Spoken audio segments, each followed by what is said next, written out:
we need more choosing love over everything else. And I would say that as a verb. So many people pay attention to whether or not they feel it. And I studied what has us feel love in bigger and smaller quantities, and even I don't love you anymore. What causes that? But love as a verb is what matters. And again, verifying. I would like to show my love for you in this way. Would that feel like love to you? Would you experience that as love?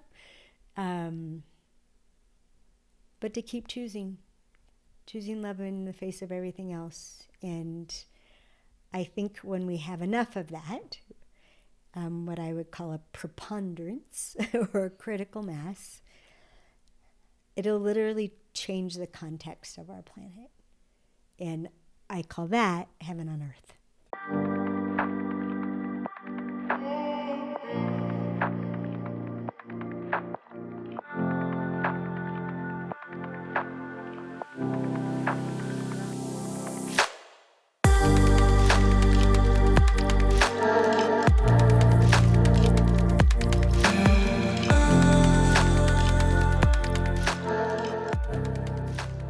Hey everyone, and welcome to another episode of Going Out, Looking In, the podcast about the big questions of life, personal growth and spirituality. My name is Maxi, I'm your host, and today we are diving deep into the world of love, relationships, polarity, and masculine and feminine energies, as we have done actually quite a few times on this podcast already, and this time for the second time with the one and only Alison Armstrong. I have a big smile on my face, and that is because of her. Alison, now that I had the honor and the privilege to be one of the first and only people ever to have been invited to her place and record or conduct any interview or record any conversation whatsoever. And so I'm deeply grateful for this opportunity, and it translates into this conversation. I've received many messages after the first episode that we did online. Alison's work has obviously not only affected and touched me and taught me so much, but also so many of you, so many who will never potentially listen to the podcast, but it's just amazing. And her insights, and the whole story of how she receives them and how she's then channeling them onto paper or whatever medium you're consuming it on, is a gift for this world. And it's very valuable because it allows us to deepen our relationships with ourselves, first of all, then our direct community, also especially with our romantic partner. But what I learned through this conversation, also with the world. So this is work we are doing and skills we are acquiring and wisdom that we absorb, not only for ourselves, but really to elevate the frequency of the whole planet. And with that being said, it's a different interview as always. I got my little list of topics that I want to cover, but this particular conversation, again, it was just so filled with the magic of the moment, and me just basically just traveling with my RV to Colorado, and then meeting her. It's just all crazy. Honestly, what's happening? I can't keep up. So I just with all that being said, I just, let you guys and girls just jump right into it. It's so nice that you are here. Thank you so much for tuning in. If it resonates with you, I want to take those 20 seconds and just remind you that, the importance of just, a little support by a like, by a share, by a subscription, a comment, a follow, whatever it is.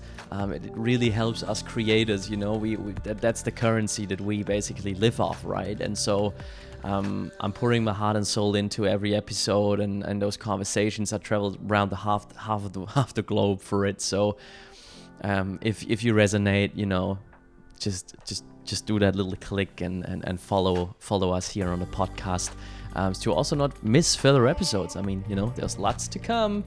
Just putting that out there. All right, with that being said, I wish you beautiful insights and so much love from my heart to yours.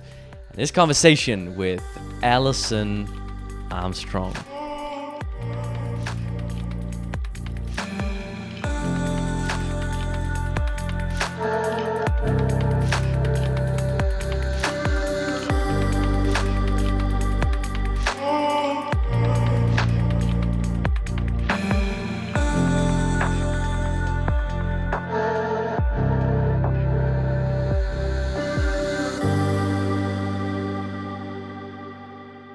Alison, here we are in your living room. Crazy, huh? Yeah. Last time we were across the sea from each other. Yeah, very far away and yet close. Yeah. So I've like the trust that comes with me being here, like the trust that you give me and gift me, and just like the generosity of sharing time also with me and presence in that capacity. That's an honor. And I appreciate it very, very much. And I wanted to express that with all my heart, and starting our conversation also that way. I came a long way, and I was looking forward to that, to this. So thank you. Thank you. It's good to have you in my little space. It's a lovely space. It's really, I felt comfortable and welcomed straight away, and it makes for a good setup for just like some sharing from heart to heart and source to the consciousness, of all of us. So yeah. So I guess, you just returned from travel, and we are both sort of settling in again. Yes. into Colorado and into the fall, and all the colors are changing. And so I guess I just, with everything that's also for you coming up, I would just like ask you, what's alive, and what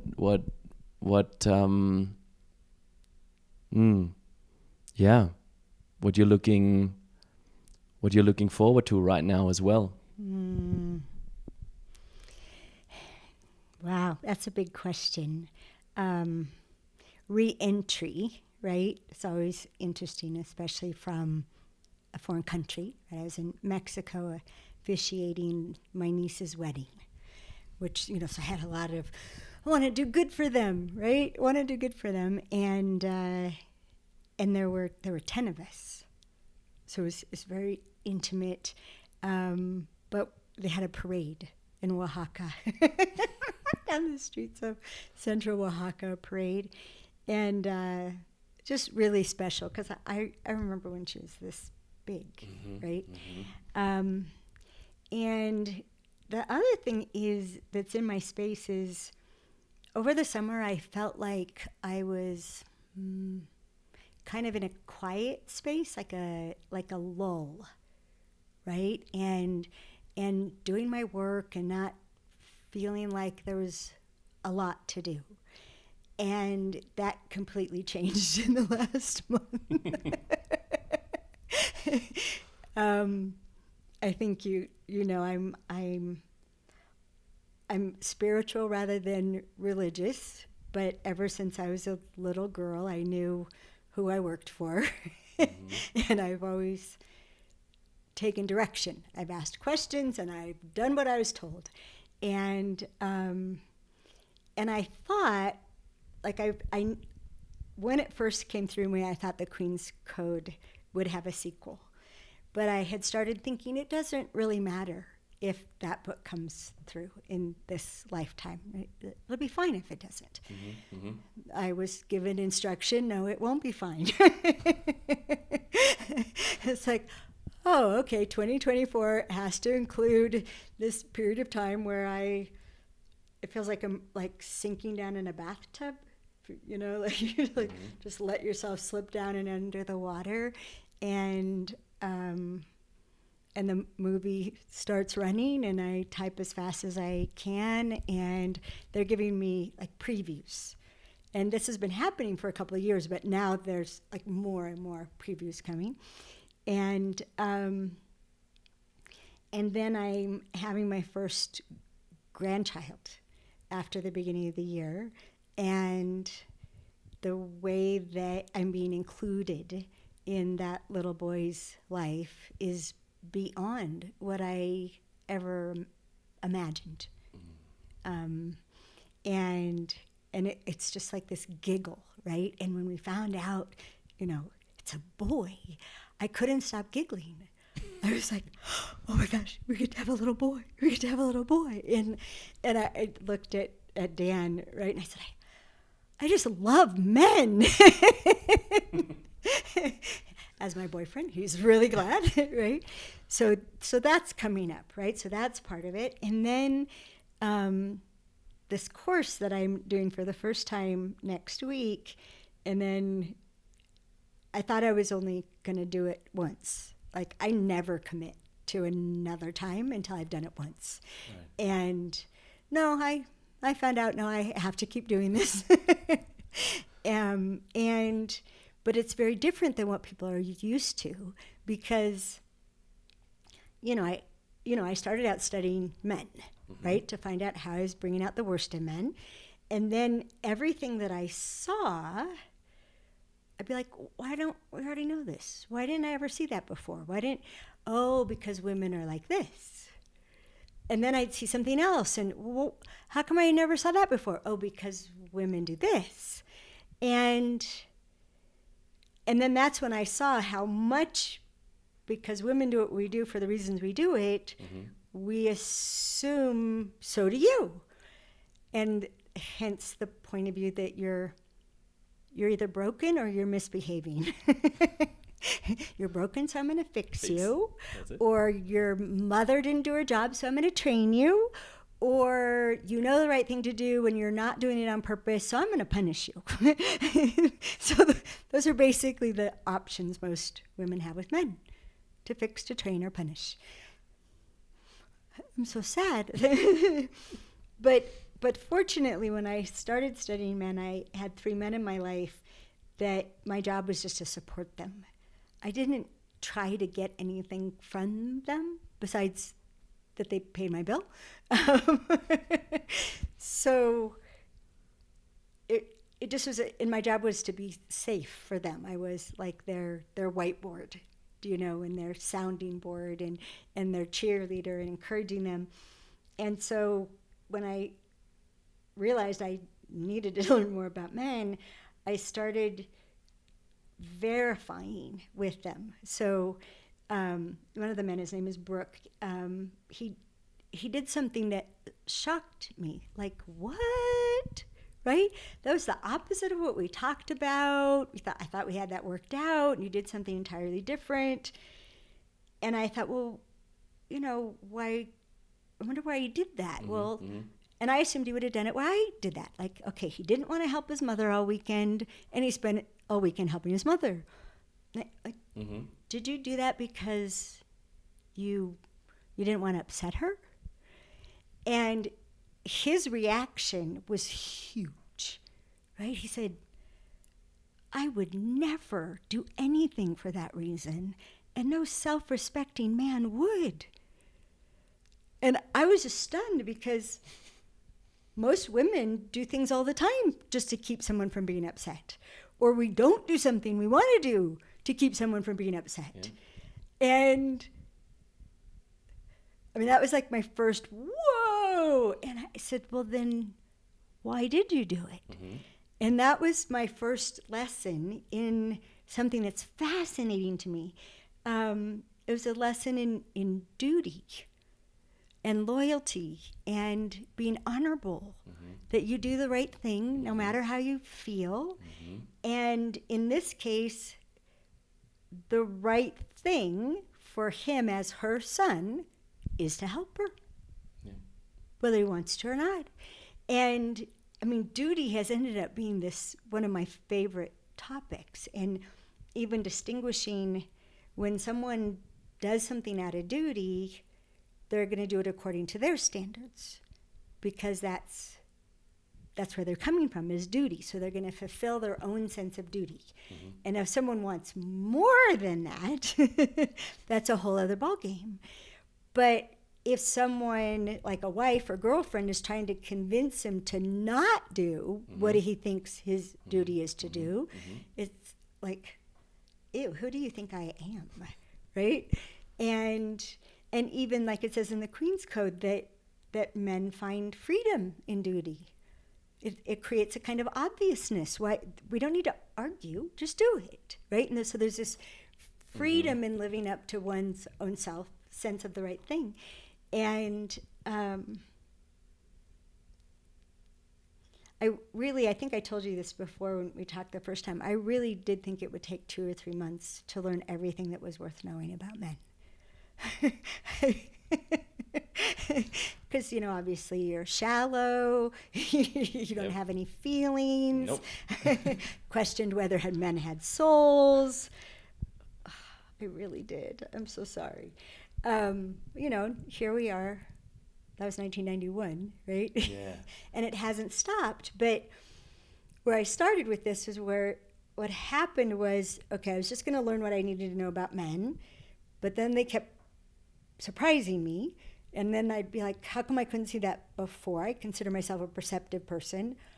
Oh, because everything was filtered through what a woman would do. Mm-hmm, mm-hmm. And then men were telling me things about women that I had never perceived. Like, I've never met anybody like that. And it took me a while to figure out that they were literally waxing poetic about femininity and feminine energy and what's unique about a woman's ability to nurture and mm-hmm. and what, right? So I started seeing women differently, and that was the course of my work for a long time. Men, women, men, mm-hmm. women, men, women, and that's what I became known for. But then I started finding things where we're the same. We're not different. And looking closer, human beings do that. This is a human characteristic, right? It's not male or female, it's human. It might have a different expression, like depending on if you're in a committed state of mind, where in a man we would call that single focus. Mm-hmm. In women, it's hard because we're committed, but we keep getting distracted. It's a kind of hell. Or an open state of mind, which is natural for a woman to be that way a lot of the time. That's why we multitask. We're compelled to multitask. And but then I started. It's been about 4 or 5 years now that I've been looking at human behavior that isn't human behavior. I've started to think of it as planetary, because I've never been to another planet that I know of. But the paradigm of our planet, which I'm not going to assume is all life in the universe, but the paradigm in our planet, competition and discrimination, yes, is practiced by every creature, flora and fauna. A pine tree is competitive and discriminatory, right? A bacteria, from the smallest level. And one of my students taught me, it's fractal. I'm like, what's that? I didn't know what fractal meant, right? So in the smallest amount, it's the same from even the largest perspective. And so to me, the significance of it is from the very beginning, women have been hurt, deeply hurt, and angry. And, you know, back to fix, train, or punish, Yes. because we didn't understand that a man's got to do what a man's got to do, and that you have a very different view of the world, and testosterone causes a different perception and a different processing function and different relationship even to words. But we took it personally. Like, if you really loved me, you would tell me about your emotions right now. So how do you feel about that? Like, that would just be right at the top of your mind, and you must not want to share with me. And so we take these things personally and get deeply hurt. But then as the layers kept getting deeper and deeper, we take these planetary things personally. And people will say, well, I'm really competitive because of, and they'll explain like how they were raised, or you know, how much they struggled, or they had to Story. Yeah, they'll tell, but it's always personal, right? And then like starting with, it's 4.5 years now, I think, with the beginning of Black Lives Matter, and people being deeply disturbed to find out they're prejudiced, and like wanting to hide and don't be, and how do I never reveal that I am? What are the right words? How do I need to behave? But taking it personally, like a personal shame, I'm this awful thing called prejudice. But it's not personal, and it's not male or female, and it's not even human. It's so much more primitive than that, more primal than that. But once we can see that it's not personal, now we can interact with it in a way where we then have what I'm committed to, which is freedom. And freedom means the power to choose. So in the moment that you see that just instinctual reaction that's comparing people, that's one of the ways that competition shows up, is you compare yourself to other people. And like to see it and know that's not because I'm a bad sister, that my brain is generating comparisons between me and my sister, me and my brother. Like, no, that doesn't make me a bad sister. Or even just to see discrimination in that our immune system is based on discrimination. So, but then to be able to even be aware of it, even laugh about it, right? Which is, what's interesting about it, Maxie, is that I was probably 12 years old when I started thinking, if all that happens in my lifetime is that prejudice becomes plain, like that it's plain, it's obvious, it's unadorned, right? Like we can just cough it up. Like remember you were here on time, which was early, because you're German, right? It's a thing. Exactly, but we assume that it's because of these things. Like we have all these things, or even be like, okay, Maxie's German, he's probably going to be early. Put my shirt on. I can brush my teeth after, but I can answer the door without a shirt on. I mean, I literally thought that and went and put my sweater on. And then I was even thinking, because one of the things we do is we want to connect, right? Because if I can see ways that I'm like you and you're like me, then maybe I'll be part of your tribe and you'll take care of me instead of treat me like an adversary. And, well, I mean, you saw my German car in the driveway. It's actually from the town that I'm from, so That's awesome. so I felt right at home. That's awesome. Good taste. I love that car. My dad was a race car driver, and I seem to have got the that genetic need for speed. That makes me want to go for a ride with you now. You can take my car for a ride. The back is full of my summer tires. Well, we have really good roads around here. And they're very scenic now with the colors changing. So yeah, for sure. Yeah. Wow, there is. So I've been doing this. It's coming now to like an annual like anniversary. So it's like nearly 1 year to me doing the podcast, and I don't count. I guess it would be like around 40 people or something that I talked to. And with you, it's like with no other. I have like this. I'm just like listening, and there's like so much I'm learning and processing. And then what you just shared was so interesting because it's this dance on a rope between like me being incarnated as the Maxi that you see right here, which comes with a lot of story, obviously. It comes with your heritage and it comes with ancestry and all that. Then I'm doing all of this work on myself and especially work with men to, figure out how to move from prince to king, from boy to man and all of that. And that is heavily or partially heavily influenced by my story. And then I'll be having deep experiences within meditation. Then I'll be having, like I told you about, very deep experiences within nature. And you were just pointing out when I arrived, these trees have a lot of commonalities with us. Like they're very similar to us. And what you just described,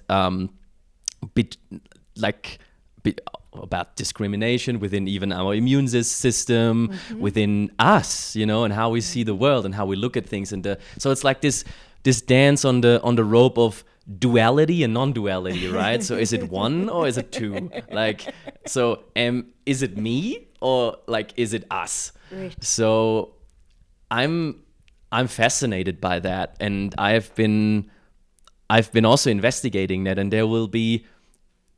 Like to me, it's just like this. Like it's like 1 foot in, 1 foot out. Because like when I'm having those very deep experiences, I spent a summer on an island, so there was ocean, and whenever I was entering the ocean, and with the teachings I have received from people I very much honor and respect, I found out that, it's a portal. You enter some sort of portal where the waves break. You enter this portal, you receive downloads. With the tide, you let things go. With the what is coming in, you receive. And so it's like this reciprocal thing, and you are one, essentially. So when I'm standing in the ocean, I was just like, there is no beginning and end to me. Like it's not like my head begins here and it like the ocean starts, like I'm just in it. And so it's that very like unifying feeling and experiences. And then yes, coming from that feeling, looking at the world through all different facets. And I guess one thing you can say is like relationships, and that could be even like planetary relationship, that could be interpersonal relationships, romantic relationships, as we talk about often, and relationships between countries, which then, escalate to things like war and conflict. So then it makes you really go like, having had that experience, it makes you think like, how is that even possible? How can we inflict pain and suffering to each other to that degree when we are one? It's like inflicting pain on myself, essentially, by doing that to another person. And then, life happens, and I'll be so deep. I'm telling you, like, I'm so gonna be deeply immersed in my story. Like, I don't see the woods because of what's the saying? Like, you don't see the trees because of the forest or something like that. The forest for the trees. That's Can't it. see the forest for the trees. So you're just like so deeply in it. And so I guess how to frame that in a question is like, how would you recommend me and us to navigate that dance on the rope, you know, between like being one, being all, being one, being all. Or is that even like dance to dance, or is it in just to be experienced? Is it a wave to ride? What would you say? Yeah. Wow.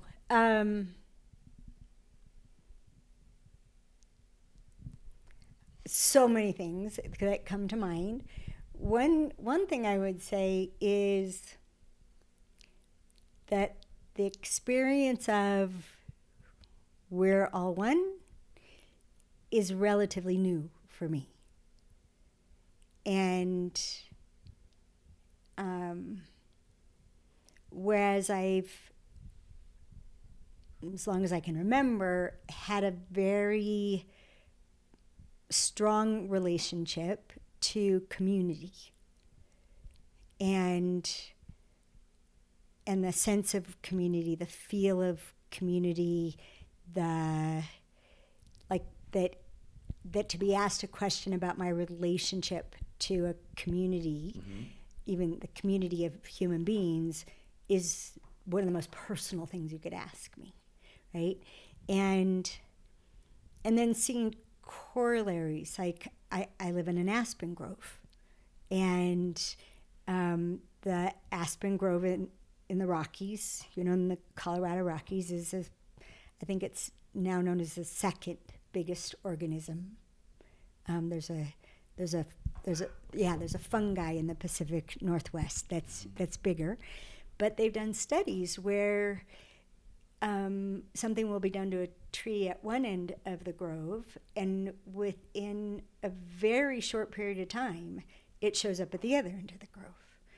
And when I first started searching for ways to heal the relationships between men and women, which started with, you know, my husband hurt my feelings terribly, and I was searching for, I would ask this question, right? I'd like, okay, I put myself in the future, I'd imagine I was back in love with him instead of never wanting to speak to him again.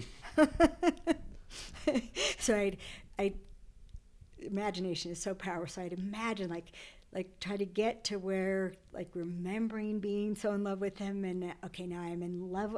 Okay, so I'm back in love with him. What happened?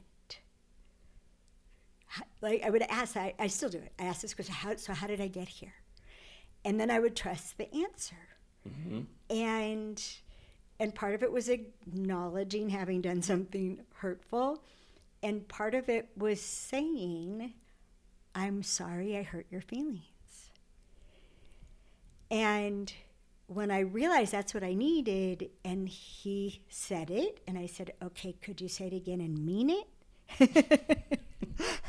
It took me a long time to find out. For men, it's like, how could your feelings be hurt when I didn't intend to hurt you? Like, there's such a belief in intent, right? Intention and impact, right? Exactly. How could you be hurt when I didn't intend to hurt you?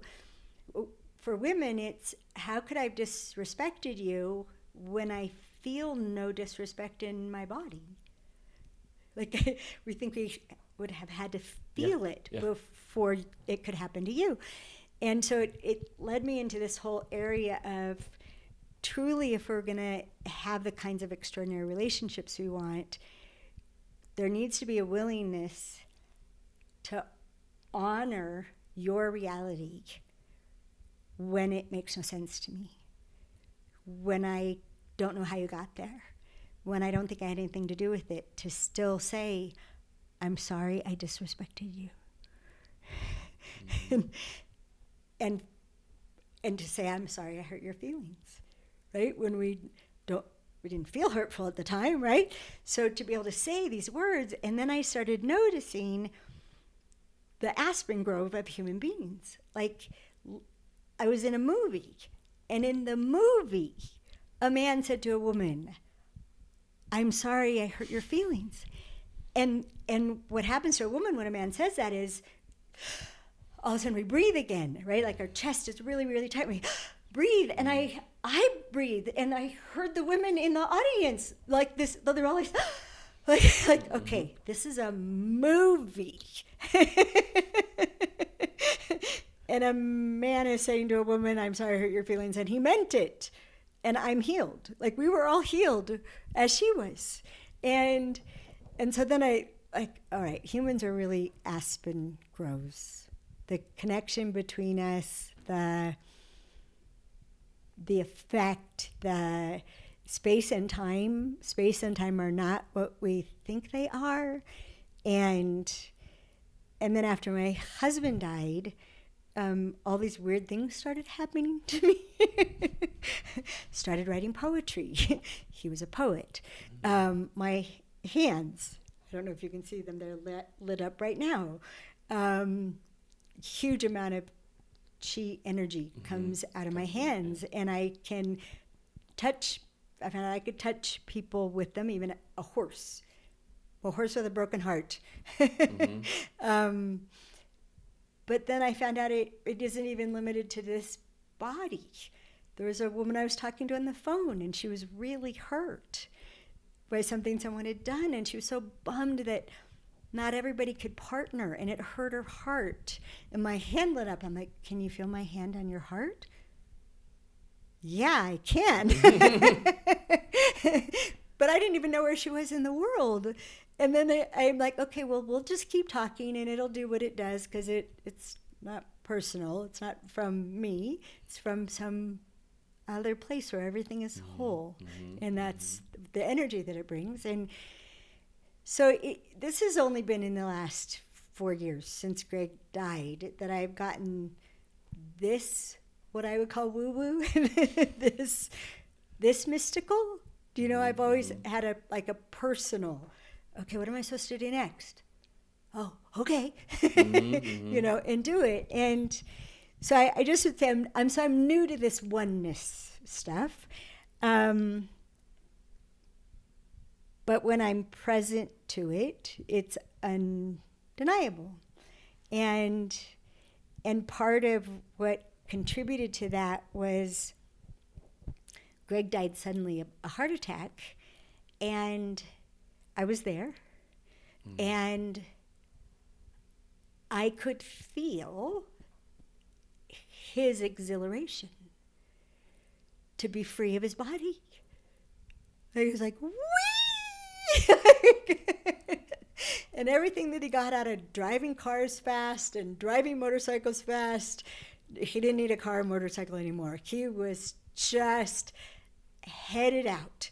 And that night when I was just sobbing that he wasn't there to crawl into bed with me, and I'm like, I need you. I need you to stay here. I need you here with me now, and I need you to stay. And I even caught myself in that moment of grief and going, no, that was never our deal. You got to come and go. You've always had to come and go. So come and go. Wow. Thank you for sharing that and going there with me.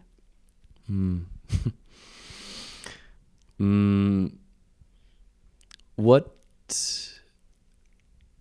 are the internal requirements or processes that have to be in place in order to live life like that? Because I feel there was a lot in there which I'm wholeheartedly resonate with, and it would just gonna say it like I think it's gonna like it'll make the world a better place if people were to live like that.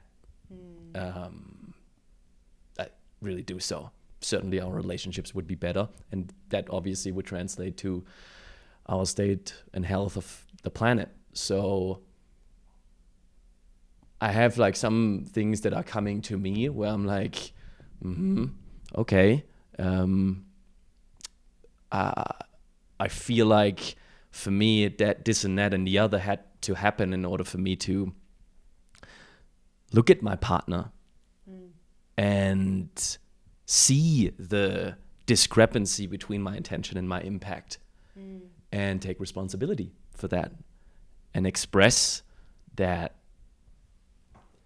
I am in this movie and I'm watching it, so I can say it. Yeah. I can get out of my own way. Yeah. So I have a couple of things coming up, but I would ask you, like, what would you tell men and women, maybe also prior to enter a relationship, what needs to be done? What do we need to know, learn, heal to live from that place?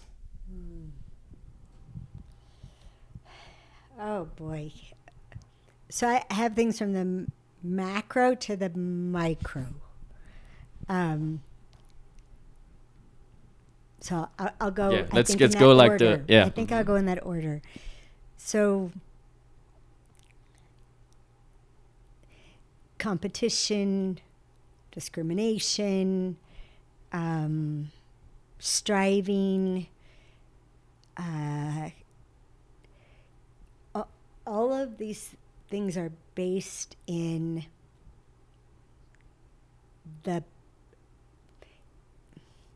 I'm not going to say belief, because real beliefs, you can't say I believe that. Real beliefs, we just say it's true. Beliefs disguise themselves as truth. And so when for a human being it is true that death is the end, that shapes all of life. If death is the end, it shapes everything, every moment. And if so after Greg died, is when I discovered evidentiary mediumship, because through circumstances I got to have a reading with Suzanne Giesemann, who's considered in the top 5 in the world. And it was like spending 40 minutes with Greg. Really, that was the experience of and hearing our love story from his point of view, which was so interesting. But at the very beginning, he said something that people might be shocked by. So right for the second sentence, he said, I wish that you had died instead of me, which could seem like a terrible thing, right? But he finished it with, because then you know everything you think about death is true. Which I already know it's true. I've never been afraid of it, ever. It's not the end. You were talking about incarnation. I remember. I have, they call it muscle memory. I remember the things I learned in other lifetimes. I remember some of the forms I took in other lifetimes. I relate so much more to being a really, really, really big black man than I do to being a really, really little white woman. And I'm thankful, because like in this particular piece, body I'm inhabiting, I've been more effective because I've always had the same mission. I've always had the same mission of healing this misunderstanding, this relationship between men and women and who we are for each other. And we're meant to complement each other. We're not meant to be the same. We're meant to be in partnership with each other, not compete, right? I've always had it. I've always had it and have been working on it for I don't even know how many lifetimes. Mm-hmm. And so one's relationship to death would be the macro of what has to shift for any of this to take hold. Right. And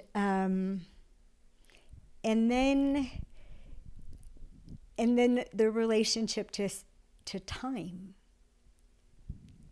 Okay. Time is it's abstract, And it's a construct. I mean, there's so many things that happen that you don't realize how much time has passed. And there's other things that happen that you're present to milliseconds, right? With these profound memories of them. Mm-hmm. Well, one of the biggest things that women and men, anybody can do, is question your perceptions. Our perceptions are extremely limited by senses. We trust our senses way too much. And there are, like if you think about a radio, right? And tuning into a channel, we think the channel we're tuned into is the only channel there is. And right? And like there are people who identify with being empaths. Well, this happens because I'm such an empath. Mm-hmm. Well, what if empathetic is part of being the aspen grove? What if it's part of being human, and it's just a matter of, do you tune into that channel or not, right?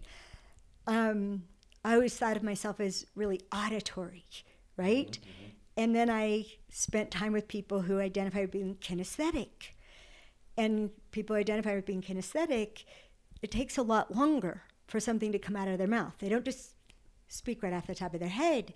And my friend, it felt like there were bubbles that had to start at her toes, and they had to come all the way up through her body, and they were filtered and sorted and questioned. And by the time something came out of her mouth, you could count on that, mm-hmm. right? So I learned to wait for what would come out of her mouth. And while I was waiting for what was coming out of her mouth, I was like, was there anything going on in my body? Right? And it was like I turned the channel. And all of a sudden I found out there's so much information that my body's been gathering, collecting, perceiving for, at that point, it's probably 50 years.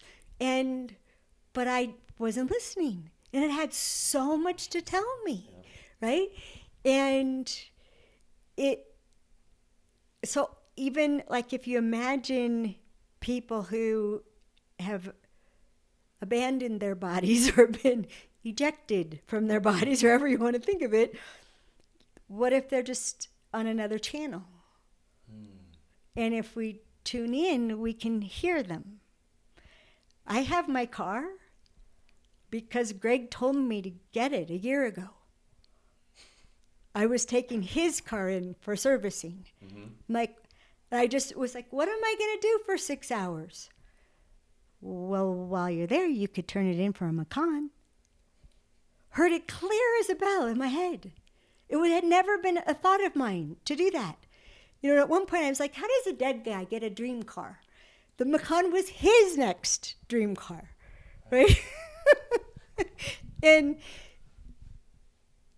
so, I mean, even at the most smallest level, whatever I think you mean by what you just said, verify.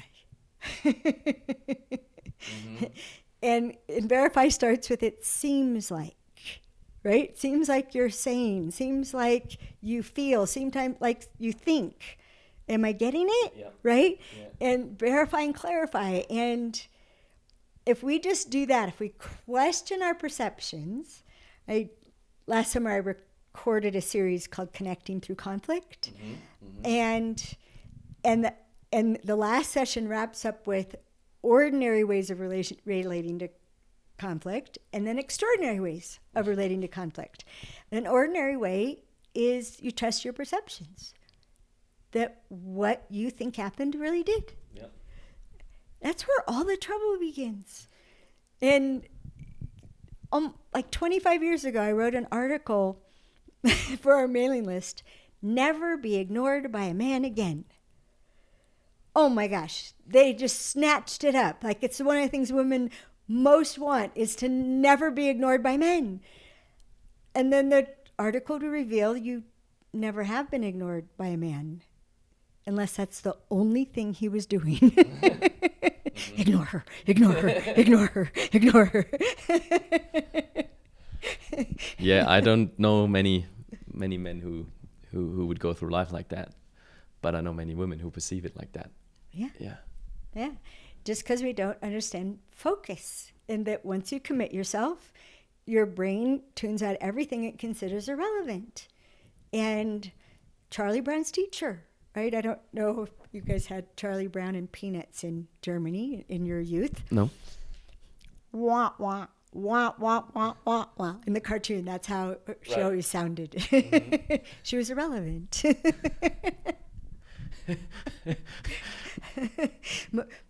Men's, in understanding women, I teach that men have 4 layers of protection from criticism, and I have to do a video for that session because I was wrong.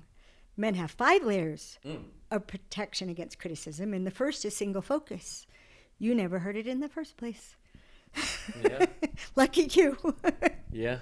I mean, it was funny because it's literally tying into like what happened just now as we were, as I was setting up, I was telling you, I want to hear you. I want to see you. I want to be with you.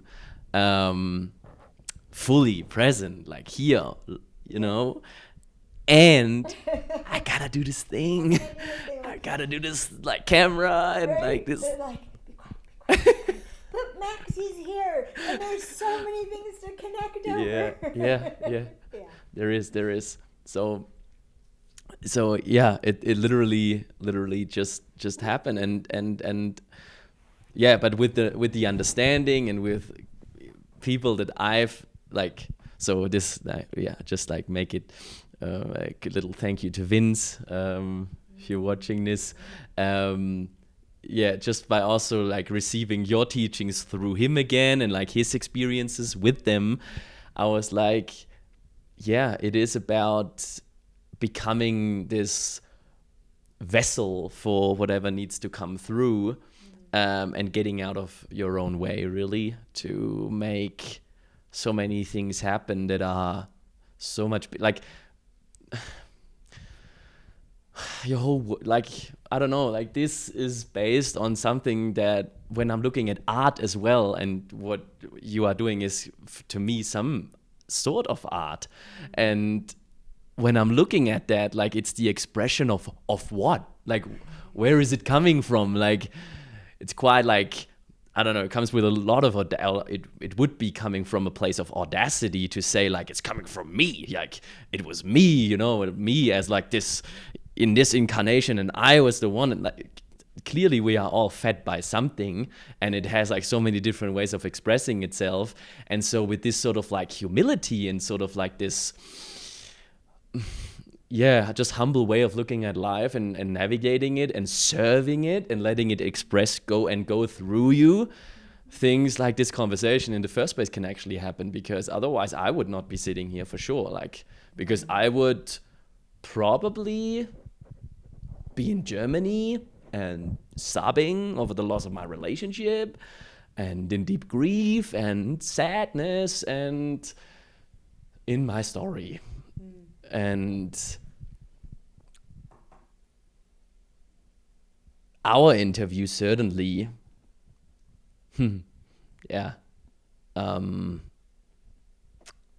made me not do that. The first one that we Yeah, the first one that we had. Interesting. So that being said, there's actually, I just talked to Julia yesterday, and she says hi. And she's very, very, very proud of me for not going down that road. Wow. And there is this like, and I don't know, I make an I statement. This is really something that I have learned, is just that there's just no way around me. Like there's so much wealth and growth to be found in things that my limited self would believe to be not worthy exploring or not worthy going to. And and it's like tipping the toe in like a river of, I don't know, endless knowing and wisdom. And once you put it in just a tiny bit, you just want to like, you have to practice it because the river is cold. So you don't want to get in like straight away. But I'm on the journey of like just putting more and more of myself into it. And hearing you talk about like the last 4 years, it seems like you went in deeper and deeper.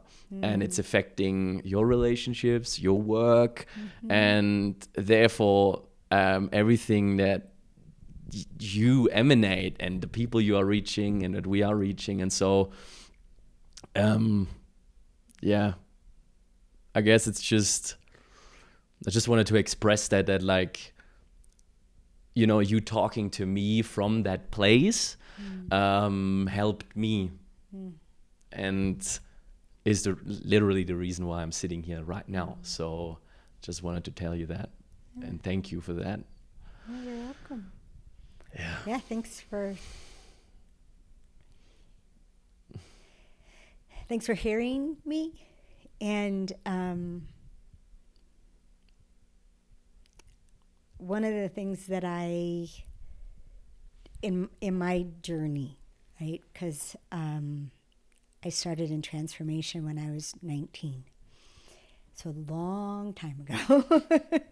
And in the beginning, it really was like me and my intelligence and my perceptiveness. And then an important thing happened, which was that my aunt gave me a letter that my grandfather had written to his mother. And he wrote to his mother every week. And this particular letter, he was telling his mother why he thought the woman who became my grandmother, why she was a good match. But he also was coaching her on being happier. You would be happier if. Yes. And he was telling this story that had me in stitches. I was laughing and crying. It was so funny. And I'm listening to this letter and reading this letter, and it was so obvious that I'm just like him. And all of a sudden, my brain wasn't personal. Right? Like all the credit I took for how smart I was bullshit, right? like I have what I have because of what I inherited genetically from my parents and their parents and their parents, and I think the way that I do because of the way that they thought, and taking credit for it is pure vanity. And it's one of the things I try to teach women about their beauty. Like, your beauty is a work of art, and you are not the artist. So quit taking credit for it, and quit insulting other people's taste in art, right? Because you know, when someone tells a woman she looks beautiful, she'll tell them how she doesn't, right? And so then, one of the things that it grew into was this thing called intellectual property. Like, to me, the idea of intellectual property, that I created it and now I've got to protect it so that I am provided for by every person who interacts with it, to me, that's just the height of arrogance. Yeah, it is. And, you know, when we first published the Queen's Code in 2010, we published it on the internet with no security. None. Like, you could go to the website and you'd pay your $19.95, and then it would perceive what kind of device you were on, and it would then, you know, download it to this, that, or the other thing. It could be a laptop PC, Mac, Apple, Android, things that hadn't even been invented yet. And and you could download it, and you could print out as many copies as you wanted. If you wanted to print it, like that would be one of the options, to print it. And it was when we did that, when it first came out, we published it a chapter at a time. When the button was pushed and it went out like that, my reaction to it was relief. That now the messages in that book can never be suppressed. Right? And then within 3 weeks, it had been purchased in 70 countries. Yeah, right? And just like, okay, good, it's safe.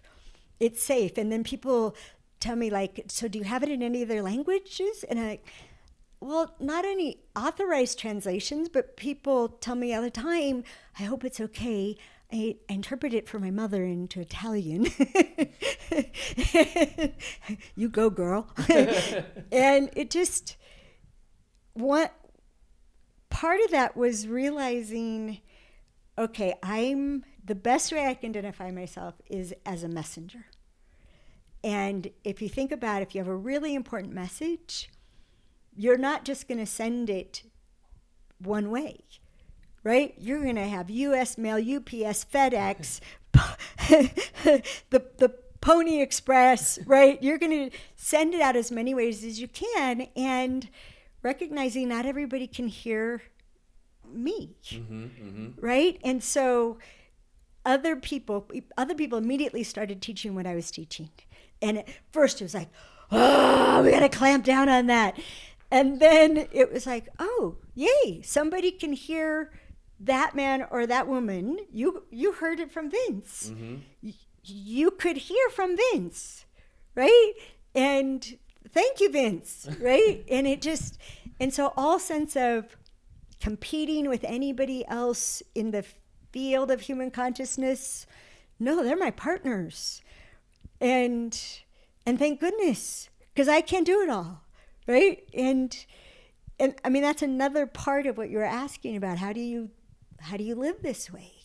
Right? You really stop taking virtually everything personal, except for then owning what you chose to do. And owning that you chose that. And it's why I love my people so much, because they have such courage. They take this road. It requires so much courage, whether it's in male-female relationships or even like being a better parent. Takes such courage, and that I think we need to own. And people say to me, "You transformed my marriage," and like, thank you. I know what part I did. Yeah. Yeah. I know the impact of the messages. I know the impact of the perspective and the information. But you were the one who made every courageous choice. Yes. Not me. Yes. You transformed your marriage. Yes. Yeah. It's funny because like normally it'll be the exact opposite, like the other way around. So people would take full responsibility for like everything like that they have created, and everything that would actually require to take responsibility, they would gladly basically push away. So it's you're offering a very like just the opposite kind of framework for that. Well, and to me, what you just said, that the other framework, right? To me, it's like you're signing up for a lifetime of suffering. When people do that, right? One of the things I've said for a long time is I don't believe in unnecessary suffering. Like I don't want people to experience unnecessary suffering. And I had to add the word unnecessary, because for me, I don't want anybody to suffer ever. But then I found out some people, that's the best way they learn. is by suffering. And so I realized I had to allow for, Mm-hmm. if it's necessary to you, I won't mess with it. But mostly people who want to suffer and are getting a lot out of their suffering, like a lot of mileage out of their suffering, they don't hang around me for very long. Just tell me how to get him to do what I want him to do. Well, first we got to start with what that attitude is doing. Once you think you have to get somebody to do something, you're already down the wrong road. Mm-hmm. Yeah. All right. There's always like 2 quick questions at the end that I would love to ask you. Okay. I'll try to give a quick answer. Yes, exactly. Or however long you want, but yeah, regarding time. So the first one would be, what are you proud of? What am I proud of? Well, I subscribe to Jose Stevens' definition of pride, which is an appropriate respect for one's own qualities and accomplishments. So it's a self-respect. I would say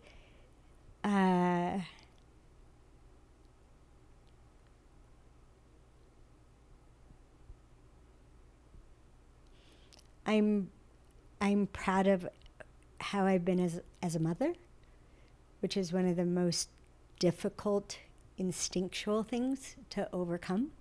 Probably the most difficult for men and women, the impulses as a parent, and including thinking your children's accomplishments are yours. And that their job is to make you proud. And I just take credit for not squishing them too much. They came out magnificent. I've been in awe of them since they were born. And so just not squishing it too much, catching myself. And I think the only thing I really take credit for is being receptive. Yeah. Receptive and in some ways compliant. Like when I wrote down on a piece of paper, find the best possible way for the widest possible distribution of the Queen's Code. And within a few minutes was given an entire plan. Felt like it was coming at me. And it took 2 years and like $300,000 to fulfill that plan. And I didn't have $300,000. But I followed the instructions. And then it was in 70 countries in 3 weeks, which was unthinkable. And it's just been like that. It's just been like that since my late 20s. Right. Receptive and then I follow instructions. And there's for me there's such a joy in the surrender to that. I don't spend very much time doubting, because guidance from higher consciousness has a feel to it. Yeah. Do you know? And when you tune into the feel of it and learn to trust it, life gets really easy. Yeah. It's not without difficult, but there's a simplicity to it. There's a lack of struggle in it. Thank you. Yeah. All right. Go ahead and ask. What's your second question? The second question is, what do we need more of in this world?